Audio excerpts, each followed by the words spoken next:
My name is Scarlett. I'm in my late 30s, and for most of my adult life, I've been someone people describe as steady, dependable. The woman who shows up early, leaves quietly, and somehow keeps everything moving without ever needing to be announced. I've worked in environments where calm is mistaken for compliance, and in relationships where patience is mistaken for permanence. If you asked the people around me back then to describe who I was, they might say I was reasonable, low maintenance, the one who didn't escalate things, the one who believed in talking it through, fixing things slowly, and protecting shared dignity even when it cost me my own comfort. I don't think they meant to underestimate me. I think they simply never considered that stillness could hold weight. This story isn't about revenge, it isn't about winning, and it definitely isn't about painting anyone as a monster. It's about something quieter than that. It's about what happens when a woman listens carefully, observes honestly, and stops explaining her pain before she fully understands it herself. You might recognize parts of yourself in this journey, not in the details, but in the emotional landscape. The subtle dismissals don't sound serious enough to protest. The promises that are framed as teamwork, but somehow leave you carrying the full load. The way the word fixable can be used to buy time, not to build repair. There is a moment in this story where he said the marriage was fixable, then served me divorce papers at work. And there is another moment, just as vivid, when HR walked me to a private room while my world collapsed. Those moments matter, but they are not the heart of the story. They are symptoms, not causes. What I want to offer you over the next hour or so is an honest account of how quiet dominance is built, not through manipulation, not through theatrics, but through clarity, through documentation, through restraint, through choosing not to correct people when they misunderstand your silence. I'm telling this story because for a long time, I believed strength had to look loud to be real. I believed that if something truly mattered, it would announce itself clearly and urgently. I was wrong. Some of the most irreversible shifts in my life happened without raised voices, slammed doors, or dramatic exits. They happened in private rooms, in unread text messages, in decisions made long before anyone else realized a decision had been made at all. As you listen, I'm not asking you to take sides. I'm not asking you to judge anyone harshly, including me. I'm simply asking you to notice the patterns, the timing, the cost of being endlessly reasonable in spaces that benefit from your restraint. And before we go any further, I want to ask you one gentle question. Not to answer out loud, just to hold with you as we continue. Have you ever been so calm that people forgot you were capable of leaving? For a long time, I didn't realize I'd been cast in a role. Not because anyone sat me down and assigned it, but because the role fit me well enough that no one questioned it, including me. At work, I was the person people relied on, without thinking to thank. I smoothed transitions, absorbed last-minute changes, and corrected errors quietly so projects could move forward without friction. My name was rarely attached to praise, but it was always attached to reliability. If something broke, I fixed it. If someone panicked, I slowed the room down. If leadership needed calm data instead of noise, they came to me. At home, the dynamic wasn't that different. I was the one who remembered timelines, obligations, and emotional undercurrents. I noticed when conversations shifted, when affection became procedural, when promises were framed carefully enough to sound sincere without requiring urgency. I listened more than I spoke, not because I lacked opinions, but because I believed listening was a form of care. People often assume invisibility comes from weakness. That wasn't true in my case. My invisibility came from competence paired with restraint. I didn't need to assert myself loudly, so others assumed I didn't need asserting at all. My husband used to say he admired how low drama I was. He said it like it was a compliment. In meetings with friends, if there was tension, eyes often turned to me. Not for leadership, but for stabilization. I was expected to soften things, to translate, to make discomfort digestible. I was the emotional buffer, the reasonable one, the one who would understand. And I did understand. That was part of the problem. Understanding can become a cage when it's one-sided. Looking back, I see how consistently I was described in passive terms. She's flexible, she's fine either way. She doesn't take things personally. None of those were untrue, but none of them captured the full picture either. What they didn't see, or didn't need to see, was the internal ledger I kept. Not a scorecard of grievances, but a quiet record of patterns. What was said? What was deferred? What was promised vaguely instead of being delivered concretely? I didn't confront these things because nothing felt big enough. Each moment alone was small, a decision made without me. A plan changed after I'd already adjusted to it. A conversation was postponed because now wasn't a good time. So I adapted. Adaptation, I learned, is often mistaken for agreement. At work, that meant I became indispensable but not promoted as quickly as those who spoke more aggressively. At home, it meant I became foundational but increasingly peripheral. I was part of the structure, not the spotlight. And here's the uncomfortable truth. I helped build that perception. I believed that if I stayed steady long enough, the steadiness would be reciprocated. That if I continued to be fair, fairness would eventually return. I believed that being calm meant being safe. No one was actively trying to erase me.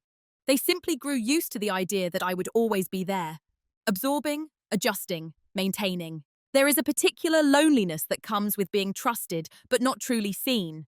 When people rely on your strength so thoroughly that they forget it belongs to you. That was who I was to them. Not fragile enough to protect, not forceful enough to fear, not loud enough to disrupt the narrative they were comfortable with, just dependable. And when you are perceived that way long enough, people stop imagining what it would look like if you ever chose something else. They assume you won't. The first small cut didn't look like betrayal. That's important to say, because if it had, I would have reacted differently.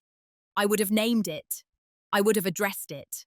I might have even protected myself sooner, but it didn't arrive with sharp edges or obvious intent. It arrived dressed as practicality. It happened during a conversation that was supposed to be collaborative. We were sitting at this kitchen table, papers spread out between us, calendars, bills, a half-finished cup of coffee going cold near my elbow. The topic was a possible job opportunity for him. A relocation discussion. Hypothetical, he said. Just exploring options. I listened, asked questions, did what I always did, created space. At some point, I offered a thought. Not an objection, just a consideration. Something about timing, about how my role at work might be affected, about how we could plan it together if it became real. He smiled, not cruelly, almost kindly, and then he said, "Let's not overthink this. We'll figure it out when we get there." It was said lightly, comfortingly even, but something in me paused, not because the words were wrong. They weren't, but because of what they quietly implied. We would figure it out. Later. After decisions were closer to final. After momentum existed. After the room for influence narrowed. I nodded. Of course I did. That was the cut. Small enough to dismiss. Clean enough to rationalize. Overthinking has always been the accusation used against women who notice timing. In the weeks that followed, similar moments appeared. Not frequently, not dramatically, just enough to form a pattern if you were paying attention. A conversation with friends where a plan was made that affected both of us. And he answered on my behalf. A work event scheduled during something important to me was brushed off as unavoidable. A financial decision framed as temporary, but never revisited. Each time, I told myself the same story. This isn't disrespect. This is just life being busy. This is just misalignment. This is fixable. Everyone else seemed to agree. If I mentioned any of it out loud, the response was always a gentle dismissal. He didn't mean it like that. You're good at adjusting. That's your strength. Not everything needs to be a conversation. So I stopped mentioning it. That's the thing about the first small cut. It trains you. It teaches you which reactions will be met with understanding and which will be met with impatience. I learned quickly that naming discomfort disrupted the flow. Silence preserved it. At work, something similar happened around the same time. I had spent months stabilizing a struggling process. Long hours, careful documentation, strategic coordination across teams. When the results came in, leadership praised the turnaround in a meeting I wasn't invited to. I found out later, casually, as an aside. My manager told me, "Everyone knows you were involved." That sentence did a lot of work. It implied recognition without offering visibility, credit without consequence, gratitude without leverage. I smiled, said it was fine, and again the cut was small. No one stole anything from me. Nothing was taken outright, but something was shifted, just slightly, out of my reach. What made these moments dangerous wasn't their severity, it was their plausibility. Each one had an explanation that made resistance feel unnecessary, even unreasonable. So I kept going. I stayed calm, stayed fair, stayed quiet. But somewhere inside, a different process had begun. Not anger, not resentment, but attention. I started noticing how often later was used to defer my voice. How often have we meant he? How often my adaptability was assumed instead of requested? I haven't changed my behavior yet. I just stopped forgetting. And that was the real first cut. The moment I realized I would remember this differently than everyone else. There's a particular kind of erosion that happens when nothing ever quite crosses the line. No raised voices, no ultimatums, no moments dramatic enough to point to and say, there. That's when it broke. Instead, everything stays just within the range of what can be explained away. And over time, you begin to explain it away automatically, before anyone else even has to. That's what I did. By then, the pattern was familiar. I could predict it. Decisions would be made in motion, and I would be informed after the fact. Conversations about us would happen without me in the room, and I would be briefed later, as if my agreement were procedural. When I did speak up, gently, carefully, the response was always calm, reasonable. That was part of what made it so effective. You're reading too much into it. This isn't a big deal. We don't need to dissect everything. Each phrase was delivered without hostility, almost affectionately, as if the goal wasn't to silence me, but to soothe me back into quiet. And it worked, because I wanted peace more than I wanted to be right. I wanted the relationship to feel stable more than I wanted it to feel fair. I told myself that compromise was love, that flexibility was maturity, that being unbothered was a form of strength. I told myself that because it was easier than admitting something more unsettling, that my voice was becoming optional. At work, the normalization was even more subtle. I became the person people came to when something needed fixing quietly. I was looped in late, asked to clean up issues that originated higher up the chain. My input was valued, as long as it didn't slow momentum or challenge authority. I noticed how often meetings happened without me that directly impacted my responsibilities. How often my suggestions were adopted only after being rephrased by someone else. How often I was praised for being supportive instead of strategic. Still, I stayed quiet. Not because I didn't care, but because I had internalized the idea that pushing back would cost more than it gained. I told myself I was choosing the long game, that consistency would eventually speak louder than assertion. In my marriage, the language of fixing things became a kind of currency. Anytime tension surfaced, he reassured me that we were working on it. Those things were fixable, that there was no rush to make decisions because we were committed. Those words kept me patient. They also kept me stationary. Whenever I tried to talk about what wasn't working, the imbalance, the distance, the way decisions kept tilting away from mutuality, the conversation circled back to intention. I never meant to hurt you. You know I value you. Let's not turn this into something bigger than it is. And again, I adjusted. I softened my language, shortened my sentences, edited my concerns until they sounded more like observations than needs. I learned to preface everything with reassurance, to protect his comfort before expressing my own discomfort. That's how disrespect becomes normalized, not through cruelty, but through accommodation. I didn't feel oppressed. I felt edited, like parts of me were being gradually removed for the sake of efficiency. What kept me from reacting was the absence of clear malice. There was no villain, no obvious wrongdoing, just a steady pattern where my needs required translation, justification, and perfect timing, while others' needs moved freely, unexamined. I told myself this was adulthood, partnership, professionalism. I told myself everyone compromises, but compromise assumes both sides are giving something up. What I was doing wasn't a compromise, it was continuous self-minimization framed as harmony. And the most dangerous part? I was good at it. So good that people stopped noticing the effort it took. So good that my silence became evidence that nothing was wrong. So good that when I did hesitate, when I paused instead of immediately agreeing, it felt disruptive. That's when I realized something had shifted. Not in how they treated me, but in what they expected from me. They expected compliance dressed as calm, endurance is framed as maturity, silence interpreted as consent. And I had taught them to expect it. I didn't confront anyone, not yet. But inside, something had hardened into clarity. I stopped asking myself whether I was being unreasonable. and started asking a quieter, more dangerous question. What happens if I stop making this easy for everyone else? I didn't choose the role, I accepted it. That distinction matters, because acceptance can look voluntary, even when it's shaped by repetition. Over time, expectations settle into place, not through force, but through familiarity.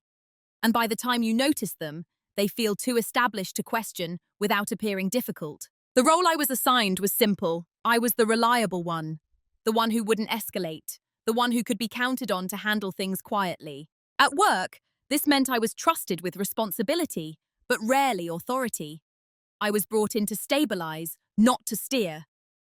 When something required patience, detail, and emotional intelligence, it came to me.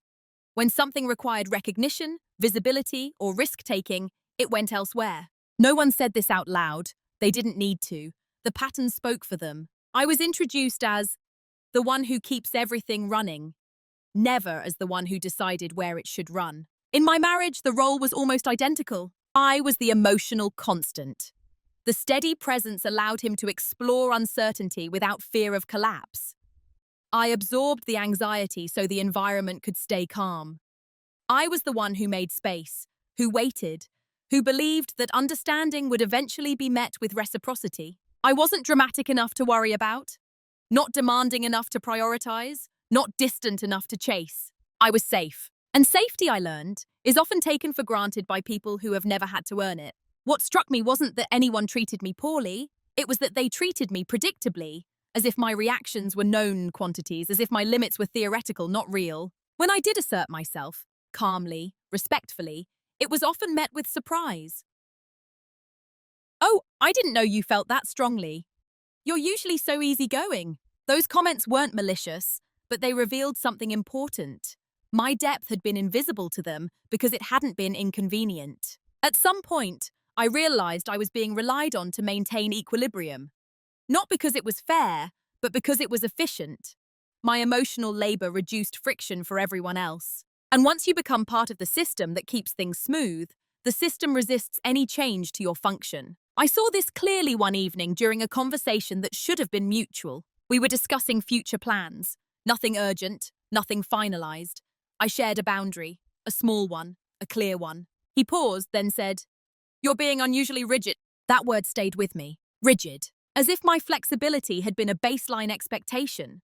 As if any deviation from it was a failure on my part. That was the moment I understood the role fully. I wasn't expected to participate in decisions. I was expected to adapt to them. The realization didn't make me angry. It made me still. Because when you finally see the shape of the box you've been placed in, you also see its edges.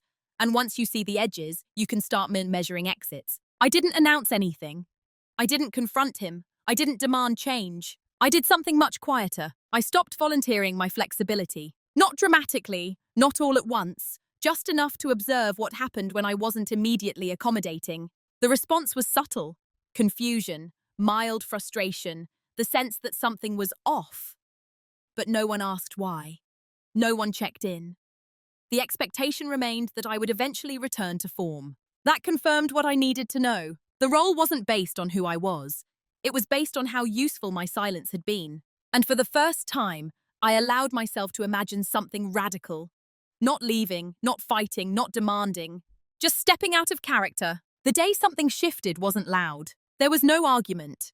No breaking point anyone else would recognize. If you had watched from the outside, you would have seen an ordinary day. Emails, meetings, routine conversations. Nothing that looked like the beginning of the end. But internally, everything reorganized. It happened on a weekday morning, in a glass-walled conference room at work. I was seated at the far end of the table, notebook open, listening as leadership discussed a restructuring plan. I had been involved in the groundwork, the analysis, the risk mitigation, the timelines.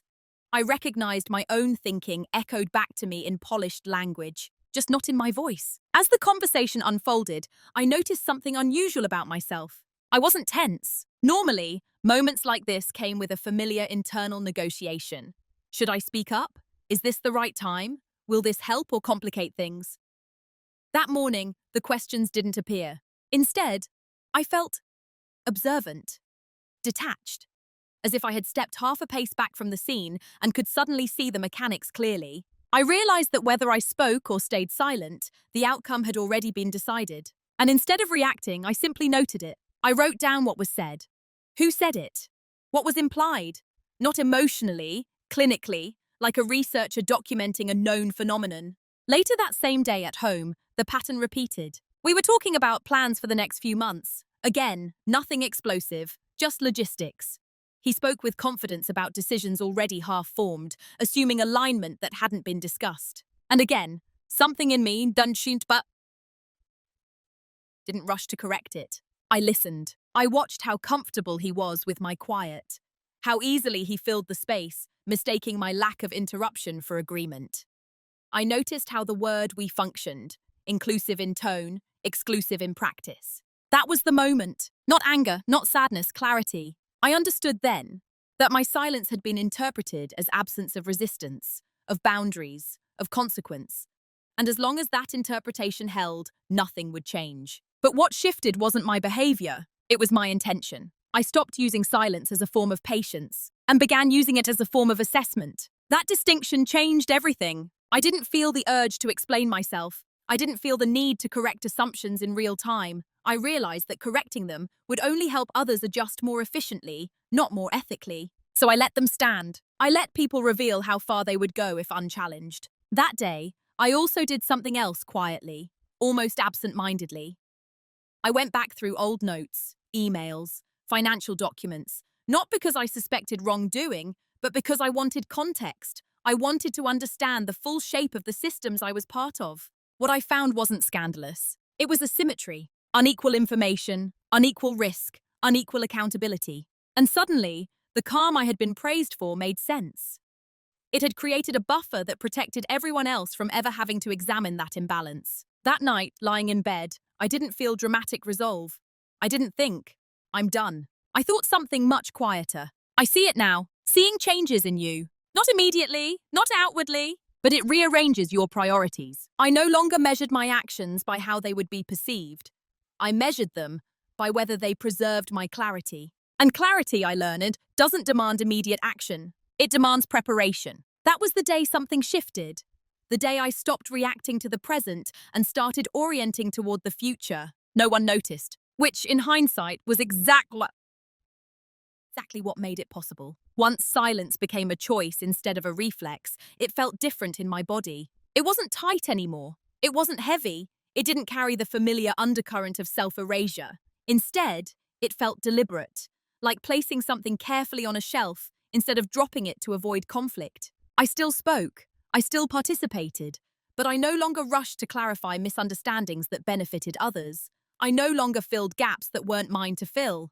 When assumptions were made about my availability, my flexibility, my agreement, I let them sit. People mistake that kind of silence for passivity. They always have. At work, this meant I stopped offering solutions before they were requested. I answered questions precisely, not expansively. I let meetings end without summarizing action items that weren't assigned to me. When someone else took credit for ideas adjacent to mine, I noted it. Not emotionally, but structurally. I kept records, not as ammunition, as orientation. At home, the shift was even quieter. I stopped preemptively reassuring him. Stopped cushioning conversations with disclaimers about how I wasn't upset or how I understood his perspective. When he spoke in generalities, I didn't translate them into commitments. I let vagueness remain vague. He didn't like that. Not enough to confront me. Just enough to feel unsettled. He asked if I was tired, if work was stressing me out, if something was wrong. I said I was fine, and I was, because for the first time in a long while, my internal experience matched my external behavior. I wasn't suppressing discomfort. I was observing alignment. The more I withheld automatic accommodation, the more clearly others revealed their expectations. Not their intentions, their assumptions. They assumed I would wait. They assumed I would adjust. They assumed I wouldn't leave without warning. Silence made those assumptions visible. And here's the uncomfortable truth. Many people only recognize your value when your absence begins to inconvenience them. I wasn't absent yet, but I was no longer smoothing the path ahead of them. At work, minor issues began to escalate, not because I caused them, but because I wasn't quietly intercepting them anymore. My manager commented on how things felt less fluid. I acknowledged it neutrally. At home, plans required more explicit discussion. Decisions stalled without my invisible labor. He grew restless, then dismissive, then briefly attentive, cycling through responses as if trying to restore a familiar equilibrium. I watched all of it. I didn't explain what I was doing. Explanation would have turned this into a negotiation. And I wasn't negotiating anymore. I was choosing. Silence gave me time. Time to see what happened when I stopped protecting others from the consequences of their assumptions. Time to notice who stepped up and who simply waited for me to return to form. The answer was revealing. No one stepped up. They waited. That told me everything I needed to know about the sustainability of the systems I was part of. I also noticed something else. Something internal. The fear I had always associated with withholding myself didn't arrive. No collapse, no retaliation, no immediate loss, just mild discomfort in others and a growing sense of steadiness in me. That was new. I realized then that my biggest leverage had never been confrontation. It had been consistent, and by withdrawing that consistency selectively, I was changing the entire dynamic without saying a word. This wasn't manipulation. It was boundaries expressed through behavior instead of explanation. By the end of that phase, I was no longer asking, will this upset them? I was asking, does this preserve my position? That question didn't make me cold. It made me precise. And precision, I learned, is what allows silence to become power. While everything on the surface appeared unchanged, something very different was happening beneath it. This is the part most people misunderstand when they hear stories like mine. They imagine preparation as something obvious. Secret meetings, dramatic confrontations, a visible pulling away. That wasn't my reality. What I was doing blended seamlessly into the version of me everyone already knew. That's why they never noticed. I didn't become distant. I didn't become hostile. I didn't announce dissatisfaction or issue warnings. I simply became methodical. At work, I began documenting everything the way I always had. Only now, I did it with intention. I tracked decisions, approvals, timelines, and dependencies. I noted who was present in which conversations, who made which calls, and how outcomes shifted afterward. Not to expose anyone, to understand leverage. Patterns emerge quickly when you stop filtering them through loyalty. I noticed how often my contributions were used without attribution, how frequently I was looped in after risk had already been assumed, how responsibility traveled downward while authority traveled sideways. I also noticed how much institutional memory lived in my head, processes no one else fully understood, relationships I managed quietly, context that smoothed negotiations and prevented escalations. I didn't hoard that knowledge. I just stopped volunteering for it. And suddenly, my absence in certain spaces became noticeable. Not emotionally, but operationally. Things slowed, questions surfaced, decisions required follow-up. No one accused me of anything. There was nothing to accuse. I was doing my job, precisely as defined. At home, my preparation was even quieter. I reviewed our finances with fresh eyes. Not from a place of fear, from curiosity. I mapped accounts, contributions, and liabilities. I made copies of documents I'd never thought to duplicate before. Not because I expected betrayal, but because I understood that clarity protects everyone, including me. I also paid attention to language. When he said things like, "We'll figure it out," or "Let's not rush," I stopped hearing reassurance. I heard a deferral. When he talked about the future, I noticed who it centered, whose career, whose timeline, whose comfort. I didn't challenge it. I let him keep talking. People reveal a great deal when they believe they are unopposed. I also began investing in myself quietly, updating skills, reconnecting with professional contacts, strengthening parts of my life that had been set aside in the name of stability. None of it was dramatic. All of it was intentional. And still no one noticed. Because I hadn't changed my tone. I hadn't changed my demeanor. I was still calm, still cooperative, still present. That's the thing about quiet people. When they move strategically, it looks exactly like staying still. What others mistook for inertia was actually alignment. I was aligning my resources, my knowledge, my options. I wasn't planning an exit yet. I was planning autonomy. At work, I began to understand how dependent certain outcomes were on my involvement. Not because I was irreplaceable, but because I had become central without recognition. That distinction mattered. It meant my position wasn't protected by title, but by function. Function can be redefined. At home, I saw how much emotional labor I had been providing invisibly. Scheduling, remembering, anticipating. When I stopped doing those things preemptively, gaps appeared, not catastrophes, just friction. And again, no one addressed it directly. They waited. Waiting is a form of entitlement. The most revealing part of this phase wasn't what I learned about others. It was what I learned about myself. I had always believed my strength was patience, that my value came from endurance, that being reasonable was inherently virtuous. What I discovered instead was that my real strength was discernment, the ability to watch without reacting, to prepare without announcing, to hold multiple outcomes without collapsing into fear. I wasn't angry. I wasn't bitter. I was alert, and alertness changes the way you move through the world. By the end of that period, I knew things I hadn't known before. Not secrets, but structures.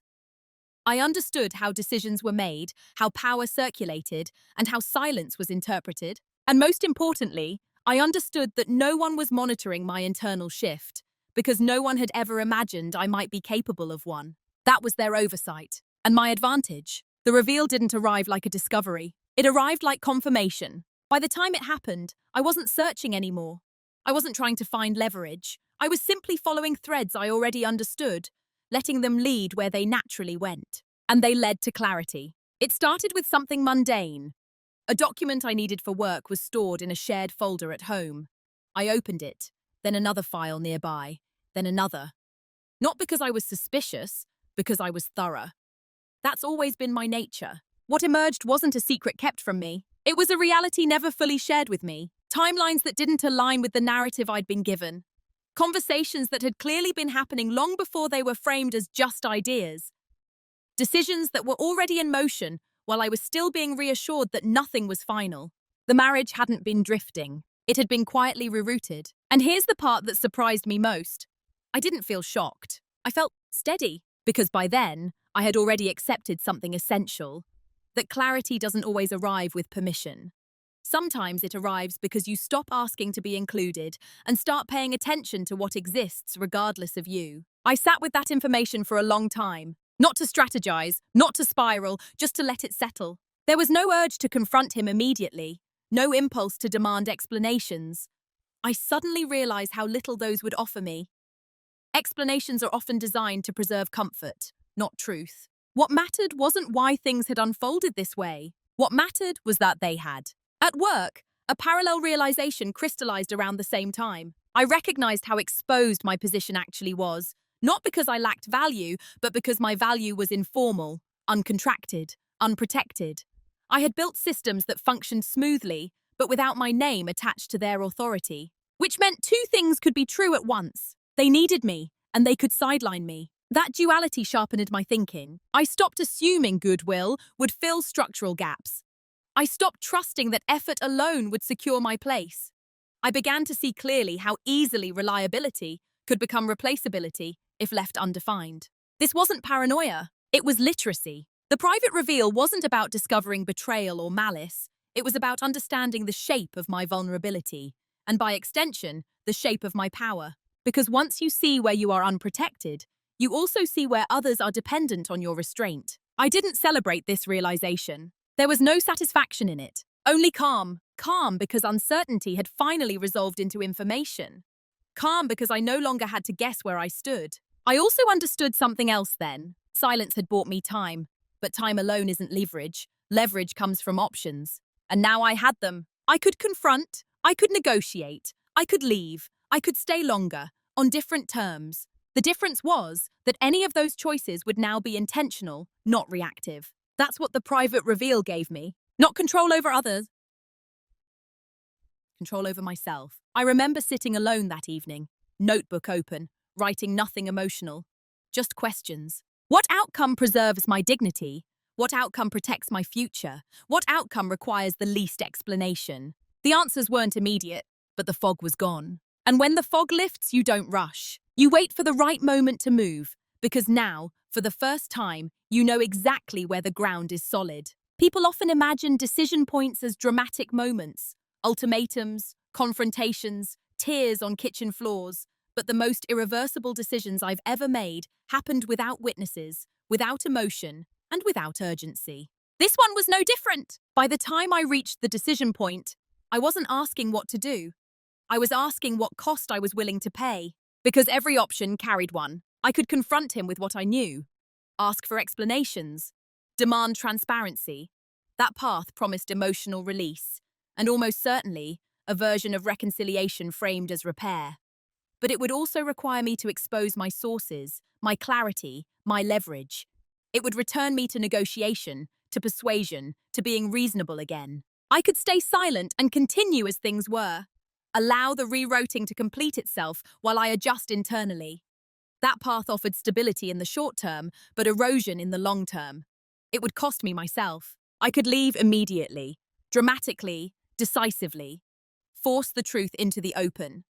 But sudden exits come with chaos. They invite narratives you don't control. They make people defensive, not reflective. Or I could choose the path that required the least emotional explanation and the most structural protection. That was the irreversible one. What made the decision possible wasn't anger. It was acceptance. Acceptance that the marriage he described as fixable was already being exited, just not by me.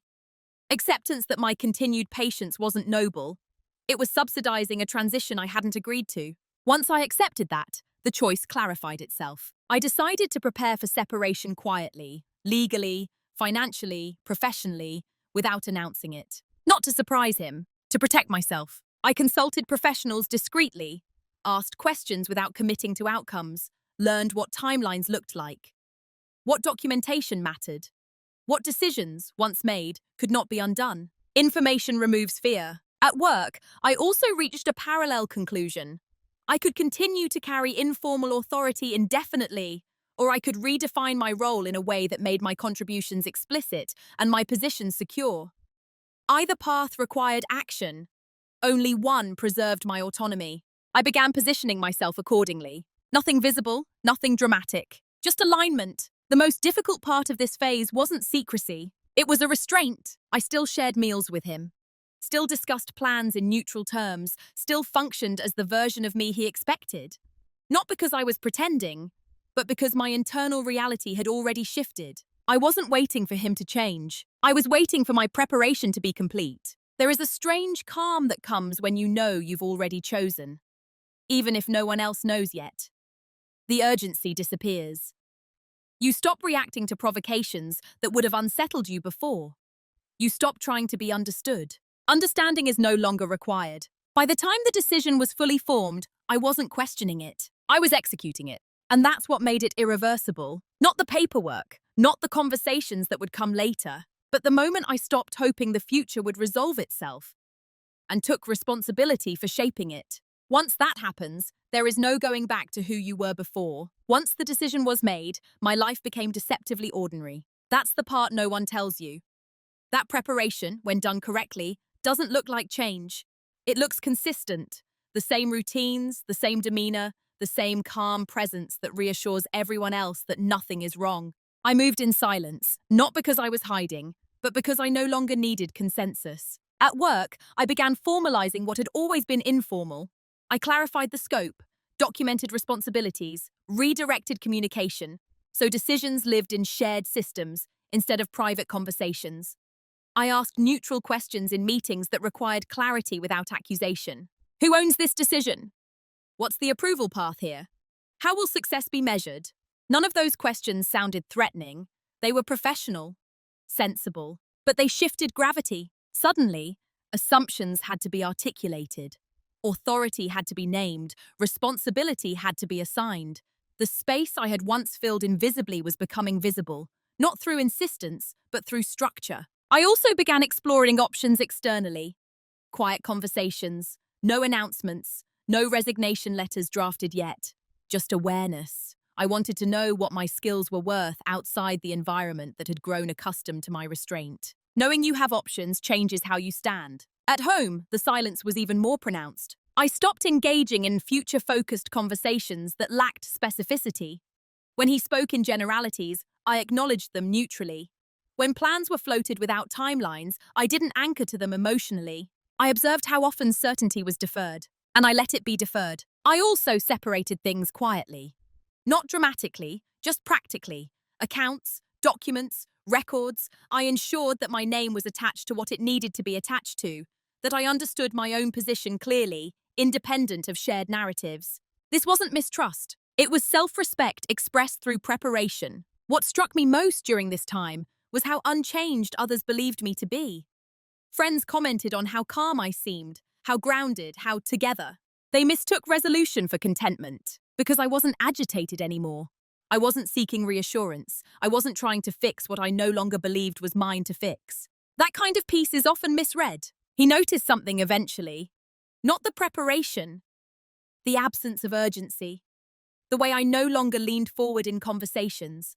The way my questions had become precise instead of exploratory. He asked, half joking, if I was pulling away. I met his eyes and said, "I'm just being thoughtful," which was true. Thoughtfulness, when paired with action, is powerful.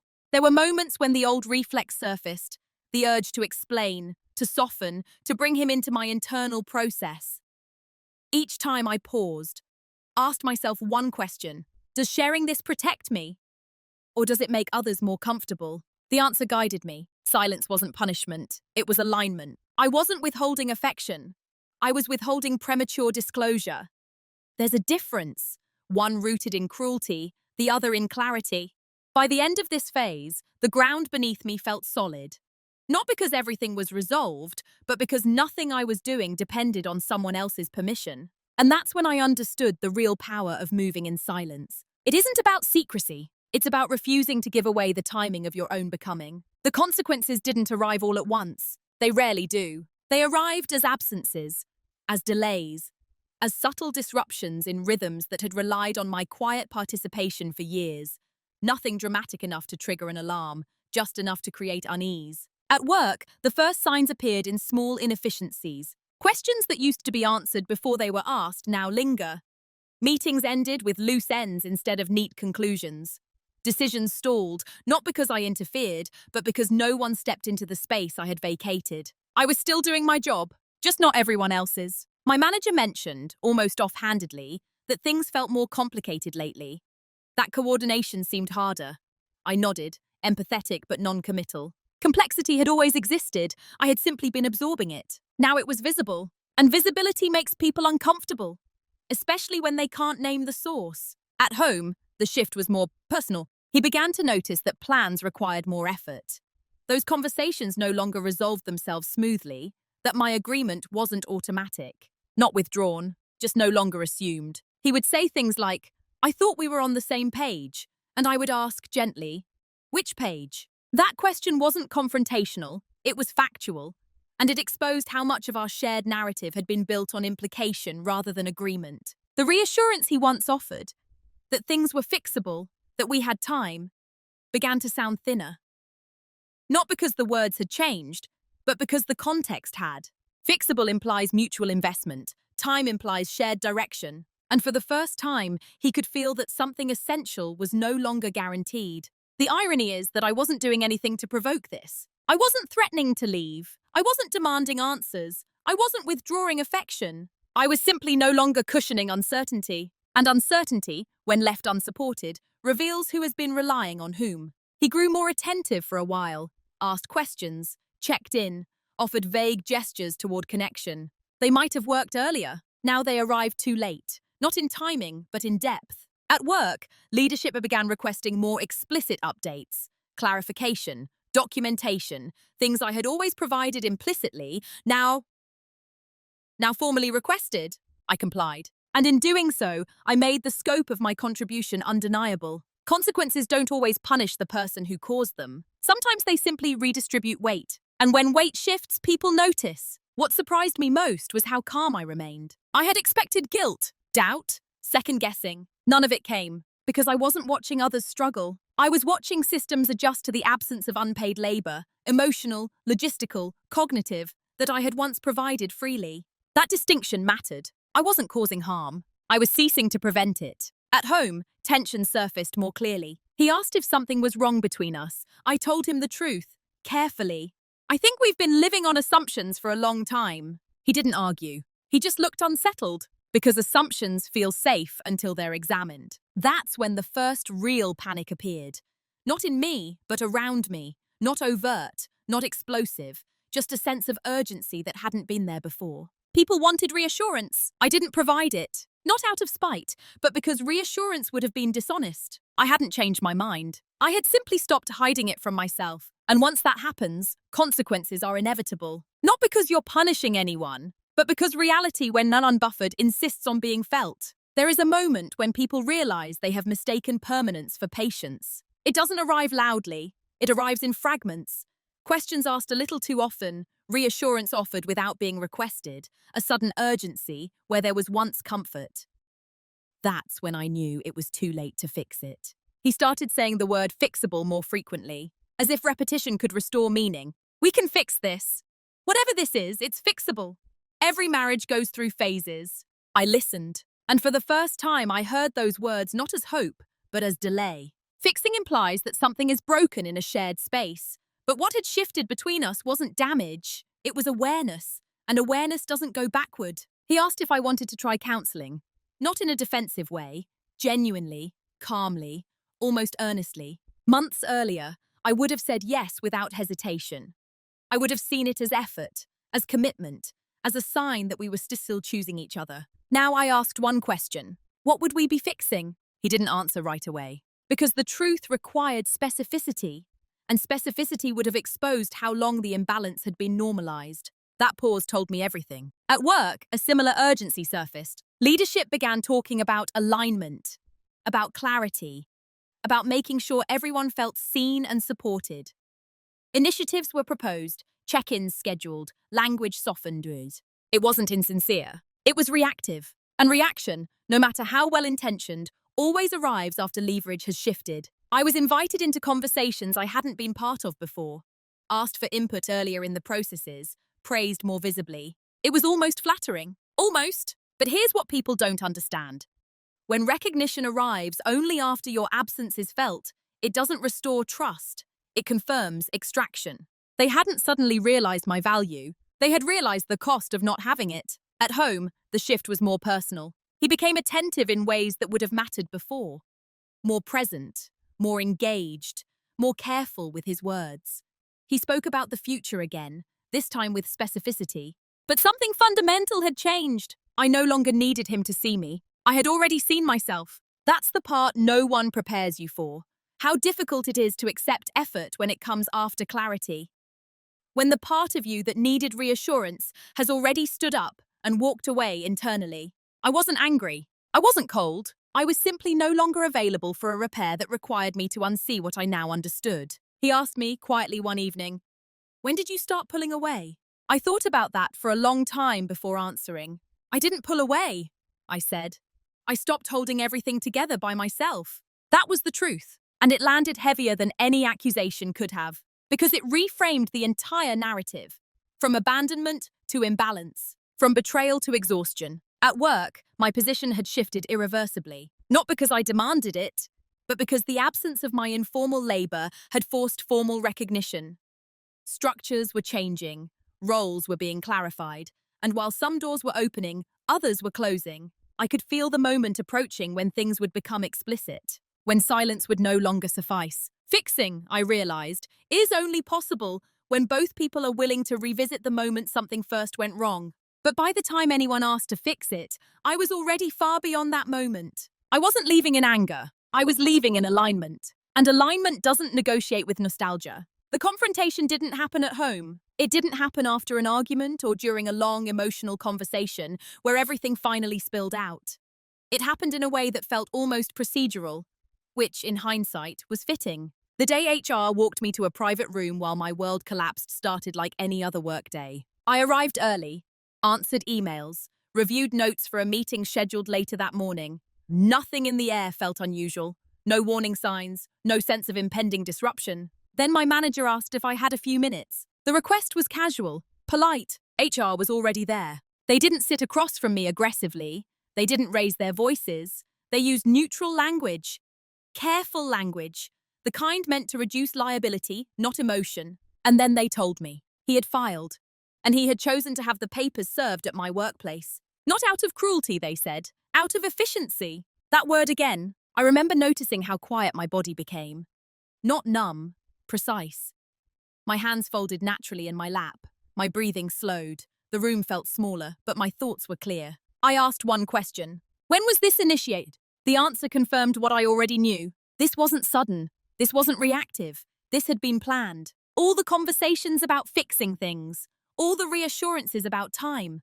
All the calm insistence that nothing was final. They weren't lies. They were placeholders. HR slid the envelope toward me. I didn't open it. I thanked them for their professionalism, asked for a moment alone, and waited until they stepped out. Only then did I feel it. Not devastation, but confirmation. He said the marriage was fixable, then served me divorce papers at work. That wasn't betrayal. That was disclosure. Just delivered after all leverage had already been secured. When I finally spoke to him later, there was no shouting, no accusations, no scene. We sat across from each other, and for the first time in a long while, there was nothing left to negotiate. I wish you'd told me, I said. He looked genuinely uncomfortable. I didn't know how, he replied. That answer mattered, because it revealed something essential. Avoiding discomfort had always been prioritized over honesty, even when the cost landed entirely on me. I didn't argue. I didn't raise my voice. I didn't list everything I had noticed, documented and prepared. There was no need. I simply said, I knew this was coming, just not like this. That was the confrontation. Not heat, not rage. Clarity delivered without ornament. He tried briefly to explain, to contextualize, to soften the blow with language about timing and fear and not wanting to hurt me. I listened. Then I said calmly, I don't need an explanation. I need clean boundaries from here. He went quiet, because boundaries require adjustment. And adjustment was something he had always assumed I would handle. At work, the aftermath was equally contained. Leadership expressed concern, offered support, gave me space. And for the first time, I allowed myself to receive professionalism without overfunctioning in return. I took the afternoon off, not to cry, to breathe, because the confrontation wasn't about what he had done. It was about what I no longer needed to do. I didn't need to convince him of my value. I didn't need to repair something I hadn't broken. I didn't need to be reasonable in the face of unilateral decisions. The confrontation without heat closed a door quietly. And quiet closures, I learned, echo longer than slammed ones. After everything was finalized, not just legally, but internally, people expected me to look different. They watched for signs of bitterness, for hardness, for the kind of sharp edge that forms when someone has been wronged and knows it. Some seemed almost disappointed when they didn't find it. What they didn't understand was that I hadn't been broken. I had been clarified. The woman I am now isn't louder than the one I was before. She isn't colder. She doesn't dominate rooms or correct people unnecessarily. If anything, she is quieter, but with far more intention. I still value calm. I still believe in fairness. I still listen more than I speak. But I no longer confuse restraint with obligation. The biggest change is this. I no longer offer my steadiness for free. At work, my role has a definition now. Clear scope, clear authority. I'm still trusted, but not taken for granted. I don't absorb chaos reflexively. I let responsibility rest where it belongs. And when I speak, it's because the words are necessary, not because silence might be misinterpreted. People notice, not because I demand attention, but because I no longer make myself invisible to preserve comfort. In my personal life, I move differently too. I don't rush intimacy. I don't over-explain my boundaries. I don't soften truths to make them easier to swallow. I let people encounter me as I am, without translation. Some step closer, some step away. Both outcomes are informative. I no longer see that as a loss. What surprised me most wasn't how others reacted to my change. It was how natural it felt. As if this version of me had always existed, waiting for permission I no longer needed. There is no bitterness in me toward my ex-husband, only understanding. Understanding that people act within the limits of their emotional capacity. That avoidance can look like kindness until it doesn't. That silence can be misread, by others and by yourself, if you don't know why you're choosing it. I don't regret the years I spent being patient. They taught me discernment. I don't regret staying calm. It taught me control. And I don't regret the way things ended. Because endings reveal what words try to conceal. Who I am now is someone who trusts her internal timing. Someone who doesn't announce her decisions prematurely. Someone who knows that power doesn't need performance. It needs alignment. If there's one thing I hold on to now, it's this. I am no longer afraid of being underestimated, because I know what happens next. There's a story people like to tell about endings like this. They frame them as cautionary tales about staying too long, or moral lessons about choosing yourself sooner. Those stories are neat. They offer clarity without context, but real life is rarely that clean. What I've learned is simpler and harder to accept. Being calm doesn't make you weak. Being patient doesn't make you foolish. Being reasonable doesn't mean you deserve to be overlooked. But none of those qualities protect you if they're the only ones you're allowed to express. Quiet dominance isn't about control over others. It's about control over your own timing, your own energy, your own thresholds. It's the decision to stop explaining your worth to people who benefit from misunderstanding it. I didn't win anything by leaving. I didn't lose everything by staying as long as I did. What I gained was discernment. The ability to tell the difference between repair and delay, between reassurance and deflection, between partnership and convenience. If there's a moral here, it isn't leave sooner. It's listen sooner. Listen to the moments that feel small, but repeat themselves. Listen to the discomfort that gets dismissed because it isn't dramatic enough to justify a reaction. Listen to the way your silence is interpreted, not by what people say, but by what they assume they can do next. And most importantly, listen to yourself when you realize that your calm is being used to stabilize situations that aren't designed to support you in return. There is no villain in this story, just a system that worked because I made it work, until I chose not to anymore. If you're in a place where you feel invisible, I want you to hear this clearly. Invisibility is not the same as insignificance. Often it means your contribution has become foundational and therefore easy to overlook. You don't have to explode to reclaim yourself. You don't have to explain everything to everyone. And you don't have to be loud for your exit to be permanent. Sometimes the most powerful thing you can do is stop cushioning the truth for others and for yourself. I'm sharing this not to offer advice, but to offer recognition. Because if you've ever been the steady one, the reasonable one, the one everyone relied on while forgetting to truly include you, then you already understand what this costs. And maybe, like me, you're starting to wonder what happens when you stop paying that price. So I'll leave you with this question, not as a challenge, but as an invitation. What would change in your life if you stopped being endlessly fixable? Cảm ơn bạn đã lắng nghe câu chuyện vừa rồi. Đừng quên like, share và bấm chuông để không bỏ lỡ